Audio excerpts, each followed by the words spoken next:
রাত তখন প্রায় 12টা। আমি পড়ার টেবিলে বসে পড়ছিলাম।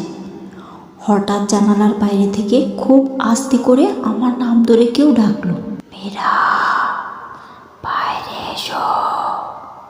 কিন্তু জানালা খুলেই দেখি গলিটা একদম ফাঁকা, শুধু রাস্তার বাতিটা অদ্ভুতভাবে দুলছে। ঠিক তখন ফোনে একটা অজানা নাম্বার থেকে মেসেজ এলো, পিছনে তাকিও না। ভয়ে আমার হাত কাঁপতে লাগলো। আয়নায় তাকাতেই আমার পিছনে একটা ছায়া দাঁড়িয়ে আছে, কিন্তু ঘরে তো আমি একা। পরদিন সকালে জানলাম এই বাসায় আগে যে মেয়েটা থাকতো সে নাকি ঠিক একইভাবে এরকম ডাক শুনতো। তারপর একদিন হঠাৎ উধাও হয়ে যায়। আর আজও সে মাঝরাতে মাঝে মাঝে এসে কাউকে না কাউকে ডাক